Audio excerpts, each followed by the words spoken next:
Olá, como vai você? Cada vez melhor? Estamos contentes em estarmos mais uma vez com vocês, levando informações sobre qualidade de vida. Também estamos felizes com o resultado do nosso trabalho em todo o Brasil e na América Latina também. E olha, você pode acompanhar tudo isso em nossa revista, em nosso site, temos um Twitter. Você já conhece Amor Exigente? Acompanhe com a jornalista Romina Secchiaro o que o nosso programa pode fazer por você. Olá, Romina. Olá, dona Mara. Olá, você que nos assiste. O Amor Exigente é um programa de proteção social. Através dos 12 princípios básicos, dos 12 princípios éticos, da espiritualidade pluralista e da responsabilidade social, nós trabalhamos a prevenção às drogas e levamos qualidade de vida aos familiares que sofrem com a dependência química. Experimente participar de uma reunião de Amor Exigente. Consulte em nosso site o grupo mais próximo da sua casa. Hoje nós vamos receber a assistente social, que é especialista em dependência química, Iraci Genésio Caetano. Com ela, vamos esclarecer importantes aspectos sobre internação para dependentes químicos. Olá, Iraci, como vai? Bem. Seja muito bem-vinda ao nosso programa. Muito obrigada, o prazer é meu. Então vamos lá. Iraci, nós tivemos no mês passado 4 programas com dependentes em recuperação e seus familiares, falando a respeito das maneiras diferentes em que entraram em recuperação. Correto. Alguns através de internação voluntária, outros compulsória, outros nem se internaram. Com você hoje, para complementar essa gama de informações que nós passamos, nós gostaríamos de esclarecer a parte técnica disso, ou seja, em que casos são indicadas realmente as internações? Bem, Romina, primeiro dizer do prazer de estar aqui novamente com vocês, né? Mas lembrar que existem, assim, 3 fatores que nós podemos pensar que poderia levar à necessidade da internação. O primeiro dele é a própria proteção do indivíduo. Se estiver havendo risco de auto ou heteroagressão, né, agressividade contra ele próprio, enfim, a comunidade onde ele está inserido, né, então estaria indicado a internação. Uma outra situação é a própria ausência de proteção social, né? Ele pode estar momentaneamente desprotegido, muitas vezes em função da própria evolução da sua dependência, né? E ele estar aí de alguma forma desamparado, longe dos seus familiares e etc., e necessitando dessa proteção. Pode ocorrer de alguém providenciar essa internação. E o terceiro é a dificuldade mesmo de interação com a sociedade, um nível de comprometimento tão importante que ele já não consiga mais ter uma interação adequada com a sociedade. Nesses casos, a gente poderia pensar que estaria indicada a internação, que ele poderia se beneficiar para poder começar um processo de recuperação. Ô, Iraci, eu não entendi muito bem, gostaria de esclarecer um pouco melhor. Pois não. Me dê um exemplo de quando é que ele se autoagride. Você diz que são três momentos importantes Isso. em que a internação é muito bem-vinda. A primeira é quando ele agride outros ou a si próprio. Correto. Aos outros a gente sabe, agressão à família, quebra a casa, quebra a porta, machuca em brigas as pessoas, mas a ele próprio, o uso? Isso, o próprio uso, né, porque compromete de maneira significativa a capacidade de compreensão, a capacidade de tomada de decisão, e então ele vai encontrando, né, vai se movimentando em direção a um nível tão complexo de dificuldade de interação com ele próprio, né, não vê mais saída para a sua situação, onde ele muitas vezes, querendo não usar, não consegue deixar de usar, e aí ele começa realmente a pensar até em colocar fim à própria vida. E acaba fazendo tentativas, né? A gente percebe isso, a realidade que a gente tem encontrado, as famílias que nos procuram, né? Muitos deles já invariavelmente eles têm 1, 2, até 3 tentativas de suicídio. Então isso já enseja a necessidade dessa pessoa ser protegida, né? Sei. Então é muito importante. O que eu tenho visto, Iraci, é que aqueles que prometem que vão fazer alguma coisa até para deixar a família em pânico, raramente fazem. Alguns sim, prometem e acabam fazendo, mas a maioria não. Nós temos que tomar certos cuidados em relação a isso. Correto. Quando é que a gente tem que ficar esperto? Pois é, olha, isso é algo assim bem complexo de compreender, mas no âmbito da saúde mental, nós costumamos dizer que não se pode relativizar uma tentativa ou uma fala de suicídio. A obrigação do profissional, do médico, do psicólogo que tem acesso a essa informação é realmente tomar providências e orientar essa família.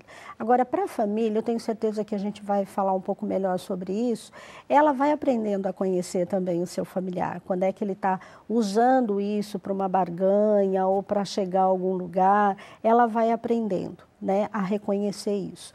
Mas é muito importante que sempre se leve a sério uma ameaça, né? Agora, o autoconhecimento, a participação dela nos grupos, como eu tenho certeza que a gente vai ter oportunidade de falar, vai levando ela a ter mais segurança nessas tomadas de decisões, né? Certo. Então, acho que é importante... Então, sempre que um dos nossos filhos disser que ele vai se matar, vai dar cabo à própria vida. É importante que a gente comunique isso para o terapeuta, para um profissional de saúde, profissional, com certeza. E que a gente fique um pouco mais atento, ainda que não permita que ele nos manipule de tal forma que a gente fique na mão dele, fique refém, fazendo o que ele bem entender, não é? Aliás, a melhor providência nesse caso, ela é sempre externa, é a melhor, né? A família tentar resolver, ela decidir se ele está, vamos dizer assim, uma palavra popular, né, blefando ou não é uma boa alternativa. É importante que ela busque ajuda externa, que ela tenha um olhar externo para essa situação, porque o olhar dela já está comprometido. E ela pode deixar de tomar uma atitude quando a situação realmente é grave, ou o contrário, se colocar totalmente refém, quando na verdade aquilo é mais um petit. Né? Isso então é importante. Agora, algo que eu gostaria de acrescentar também sobre a questão da necessidade de internação é quando outras tentativas ambulatoriais, outras alternativas falharam. Então, isso também é importante levar em consideração, né? Nós devemos, e cada vez mais o caminho se oferece para isso, priorizar as tentativas ambulatoriais, manter o indivíduo no convívio da família, no convívio social e fazer um tratamento em nível ambulatorial, com acompanhamento e etc. Profissional e grupo de apoio. E, sobretudo, os grupos de apoio. Né? Agora, se essas tentativas vêm falhando, as reincidências vão acontecendo, então aí sim é importante que o profissional entre com a possibilidade de internação. Uma coisa que você falou a respeito de não estar protegido socialmente, às vezes a família não está, tal. Infelizmente também acontece muito nesses casos a questão de dívidas em virtude de uso, dívidas com traficantes. E nesse momento, às vezes, muitos deles acabam fugindo aí da... E para se esconder, a gente fala, né? Sabe o que eu acho importante nisso? Tanto família quanto o serviço que vai acolhê-lo, ainda que seja por isso acolher.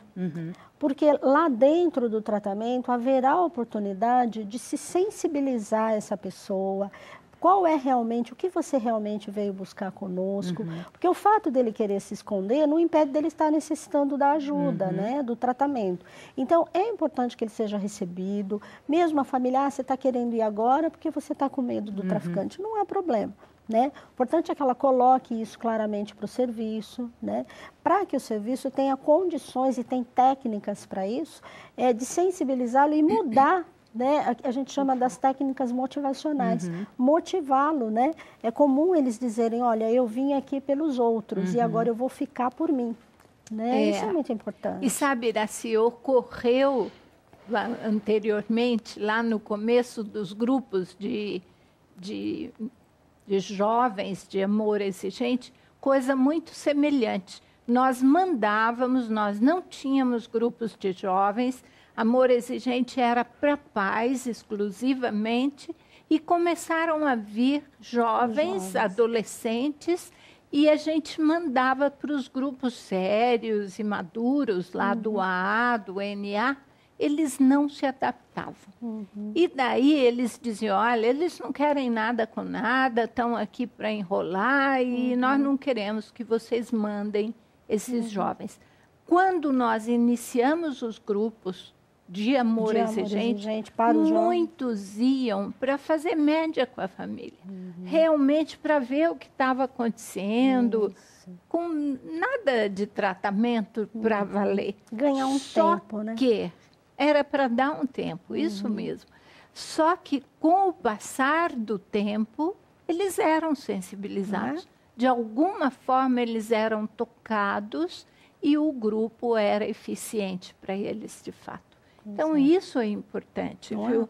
Mesmo quando eles estejam lá só para fugir de alguma circunstância, que eles se internem, que os pais banquem isso para ajudar os filhos. É uma oportunidade preciosa, que seja qual for a colocação, estar lá a motivação já real dele, ele estando lá dentro é uma opção a mais do que ele estando na rua ou em plena ativa, né, como eles chamam. E no caso, então, foi definido. Então, vamos internar, né? Qual a diferença entre uma clínica e uma comunidade terapêutica? E para cada caso, qual é a indicação? Qual seria a indicação, né? Olha, a gente diz que ambas, né, todas as duas estruturas, tanto a clínica quanto as comunidades terapêuticas, elas estão voltadas para abordagem, o tratamento especializado, enfim, a abordagem adequada do dependente químico. Agora, existem algumas diferenças importantes que podem ser levadas em conta e que tem a ver também com a demanda que você tem naquele momento, né? Porque as comunidades terapêuticas, como é que elas são configuradas? Elas têm um eixo, né? Que é a disciplina, a oração, o trabalho, laborterapia. Normalmente o seu período de permanência é de cerca de 6 a 9 meses, são períodos mais longos, não é? Eles vivem em comunidade, né, em sistema de residência, trabalham todos pelo bem comum, não é? E ao longo desse tempo vão aprendendo estruturas para mudar o seu comportamento. As clínicas especializadas, elas têm um eixo um pouco diferente. A abordagem é feita pela equipe multidisciplinar, né? Toda a estrutura do serviço é profissionalizada para isso, então a sua roupa é lavada, etc, etc. Porém, o tempo de permanência é menor. Por isso, inclusive, que existe essa estrutura, essa retaguarda, né? Porque se ele for ficar lavando a roupa, etc, etc, esse tempo ele não está recebendo conscientização, etc, etc. O tempo é menor. Então, ele recebe essa estrutura, né? Para que ele fique focalizado um tempo maior na compreensão da sua doença, da sua patologia e nos seus meios de estacionar, né? Agora, como é que a gente diferenciaria? Mas quem se beneficia dessa ou daquela estrutura? A gente volta um pouco lá na questão social. Uma pessoa que tem uma retaguarda ainda, a gente até fala que a dependência química é a doença do ainda, né? Ainda está empregado, ainda tem família, etc, etc. Muitas vezes ele se beneficia de uma abordagem de um tempo mais curto, né? Então, ele vai ficar lá cerca de 30 a 90 dias no máximo, e o período posterior, a prevenção de recaída que a gente fala, se estende aí por 12, 18 meses, mas já com ele na comunidade, já na sociedade. Agora, pessoas que representam um risco maior, o nível de comprometimento e dependência é mais severo, ele já perdeu muito da sua capacidade de interação, de ressocialização, de obter e manter trabalho, né? Atividade laboral já bem comprometida. Essas pessoas, nós acreditamos que um tempo maior dentro da comunidade terapêutica oferece um resultado infinitamente melhor e mais produtivo para essa pessoa, porque é um processo de reeducação, né, de se readequar à sociedade. Pessoas que já perderam um vínculo e etc., elas se beneficiam mais de um tempo maior, nós acreditamos. Ô Iraci, e quando nossos filhos precisam de internação, mas eles não têm, eu penso, quer dizer, acredito que a partir de um determinado envolvimento com a dependência, com os psicoativos, ele perde a capacidade de perceber, e ele chega nessa clínica. ele acredita, ele ainda tem a família e ele é dono do próprio trabalho dele, está lá. Mas ele não tem mais a percepção, a capacidade, ele precisa de um tempo maior. A clínica faria com medicamentos uma suspensão dos efeitos do psicoativo nocivo. Como é que é? Olha, para esse tipo de pessoa? De pessoa, né? De paciente ou de dependente aí comprometido, né? Vai variar muito desse nível de comprometimento. Realmente, o auxílio medicamentoso, houve uma evolução muito grande nas medicações terapêuticas, né, e psiquiátricas, vamos dizer assim, uma evolução importante. Hoje a gente tem acesso a medicações que trazem um benefício muito grande. Então, dessa forma, ele pode sim, de uma maneira mais rápida, né, obter a reversão de algum quadro importante psiquiátrico que esteja instalado. Então, novamente, a clínica, né, nos casos de comorbidades, a clínica estaria mais indicada, porque tem esse aparato, né, psiquiátrico, tem o aparato medicamentoso, né, tem uma terapia, uma equipe multiprofissional, notadamente os psicólogos, os terapeutas, que tem uma ação mais direta e o resultado pode vir de uma forma mais rápida. Então, também é uma opção interessante para uma clínica, uma situação dessa. Certo. Então, fica muito claro para a gente que os pacientes mais graves, quer dizer, o dependente mais comprometido, deve ser realmente prioritariamente encaminhado para a clínica. Para a comunidade. E a comunidade terapêutica fica para as pessoas um pouco menos comprometidas ou mais normais, não é isso? Quer dizer, nós temos uma visão de que 60% das pessoas que usam drogas, elas estão doentes de fato, elas têm outras comorbidades. E 40% seriam pessoas normais usando drogas. Isso é atual? Isso ainda permanece? Ainda é válido, esse percentual com alguma variação, mas ele é válido. Existem realmente pessoas que a gente pode considerar usuárias, né, com problemas, uso nocivo, com problemas já, mas que eventualmente ainda não esteja totalmente instalada a dependência. E dentro da comunidade, seria a comunidade terapêutica o ideal para porque é a reeducação, né? Aprender a viver sem o uso de substâncias, né? E sabe, Iracy, uma coisa que eu não vi ainda no Brasil e gostaria que você visse, conversasse sobre isso. Adolescentes e tratamento. O que eu tenho visto ou ouvido falar de maior sucesso para adolescentes são colégios em que eles ficam internos por um período de 4 anos com toda a supervisão terapêutica, psiquiatra, psicólogo, terapeuta ocupacional, enfim, assistentes sociais, toda essa estrutura de apoio a eles, além da escola. A escola está ali, eles vão estudar, vão fazer esporte. Ou seja, é um colégio interno. Praticamente a sua vida... Ele retoma e fica por um período de um tempo de 3, 4 anos, que dá a oportunidade dele dizer, eu não quero mais fazer aquilo uma nova lá escolha. atrás. Eu quero esse novo caminho.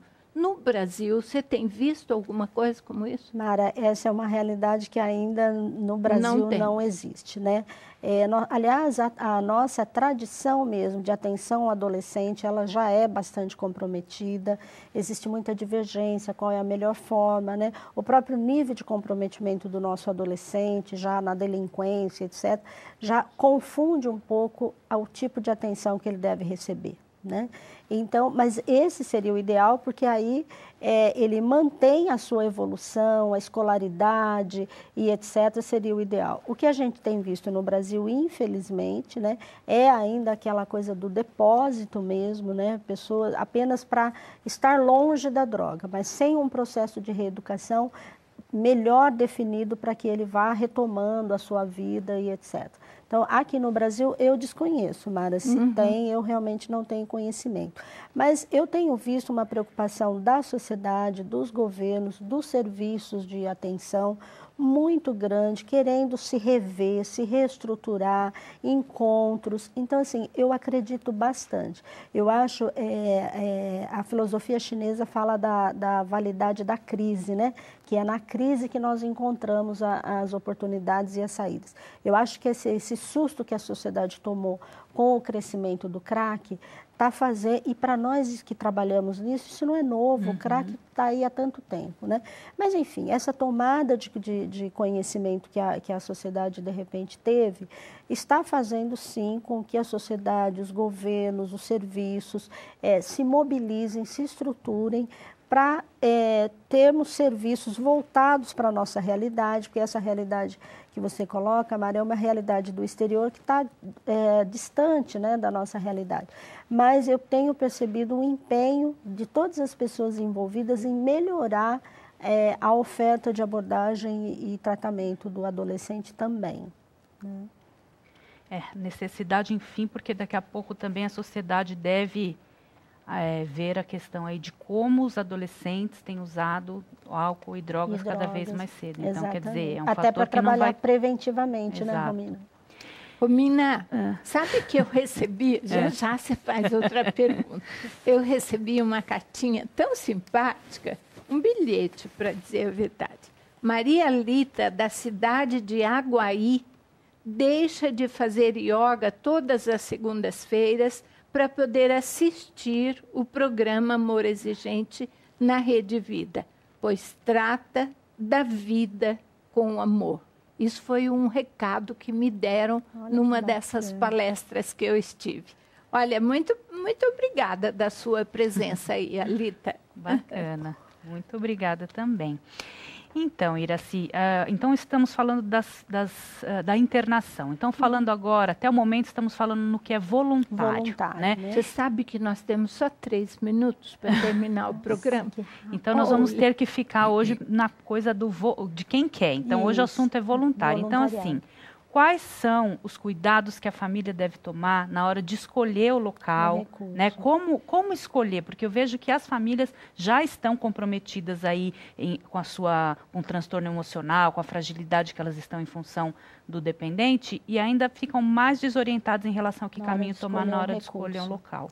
Então, na sua opinião, como selecionar? Olha, o que eu acho importante? Primeiro, é verificar se o serviço que ela pretende colocar ao seu ente querido encontra-se regular com a Anvisa, se ela respeita minimamente os critérios propostos pela Anvisa. Segundo, e não menos importante, é conhecer essa equipe, a experiência dessa equipe, etc. E terceiro também, gente, ter uma atenção, uma compreensão, um conhecimento muito adequado da proposta terapêutica e também da proposta administrativa. Eu sei que está aí no finzinho, mas eu gostaria de chamar a atenção, as famílias têm sofrido muito com a seguinte questão: contratam um trabalho, assinam um contrato no desespero, o paciente, por alguma razão, o filho não fica e ela precisa honrar esse compromisso até o fim. Isso é algo que precisa ser revisto, né? É muito difícil para a família, às vezes precisa procurar um outro serviço e está comprometida. Então, leia bem o contrato, não assine, não faça nada no desespero e busque ajuda, discuta as questões administrativas, mesmo que o dependente ainda não esteja aceitando. Veja direitinho como funciona. No momento que ele procurar ajuda, você sabe para onde ir. Está preparada para onde ir, né?